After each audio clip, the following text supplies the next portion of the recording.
2, 3 days, 4 days, whatever it was. It might have even been a week. I don't even think it was a week. It was a matter of days. I was driving on Kings Highway. Tato's nephew was driving. Louis Melito was in the front.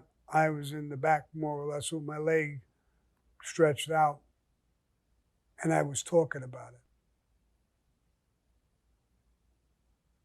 Now, when they left, I saw a car. It was an old car. I didn't really pay it no mind. But that night, driving on Kings Highway, I thought I saw that same kind of a car. It pulled in and double parked in the street. I believe it was West 9th Street. The door opened and the guy got out. It was him. We didn't have any weapons. We didn't have anything. It was him. He double parked the car and went into a house on the right side, up the stairs and into a house. I said, let's go back to the docks. Let's go back to the bar. Let's get some guns. We hustled back to the bar. Louis Melito came out with a pistol for me. I put the pistol on my lap. He had a shotgun. Tato's nephew had another gun. I'm not sure what kind. He said, what do you want to do, Sam? You go back to that fucking place. The car was still there. I laid in the back seat. I said, when the guy comes out, you saw who he was. He's a big guy. You can't miss him. Open your window. Stop there. Open your window and tell him, where is Avenue P? Like you're asking for directions to somewhere and you're lost. When he comes over to the car, I'm going to shoot him in the fucking face. You get out, Louis, and finish him. I was going to do it from the back seat of the car. I was laying down on the seat. I couldn't see him come in, out, do anything. I had my gun just pointed up. As soon as I would have saw his face, I would have blew his fucking face apart. We stood in a little while. Then he said, I think he's coming out. He's coming down. Louis said, that's him. Pull up. We pulled up. We went into motion, into the plan. There was 2 guys. It wasn't just him. There was another guy. I had no interest in the other guy.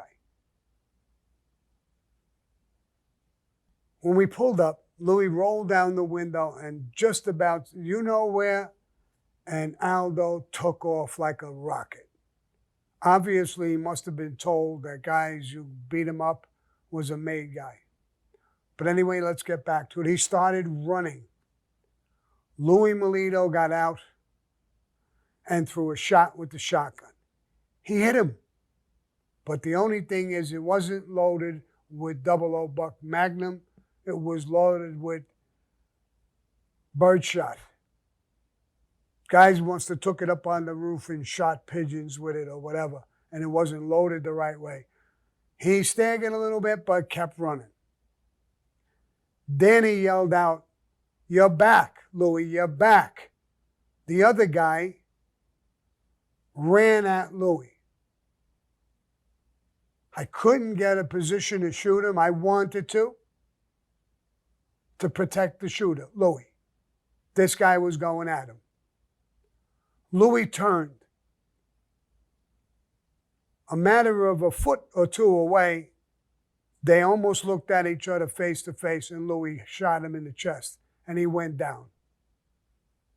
Louis then put the gun to his face or his head and pulled the trigger again. I couldn't see it 100%.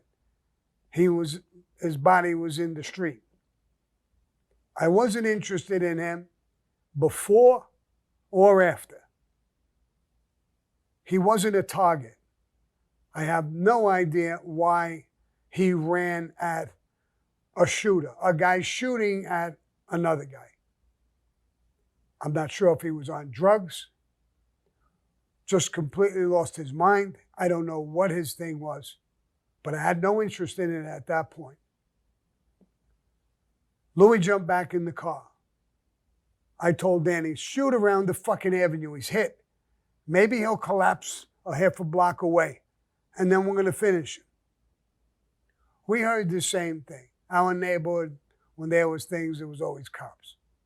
We hear the sirens. We pulled away and left. The next day, it was in the paper. That kid, his name was Alan Kaiser or something like that, 16 years old. We all shook our head. Why the fuck did this kid do that? It had nothing to do with him. All he had to do was go right back into his house or that house, or whoever house that was, or just run the other way or do nothing. And he would be alive today.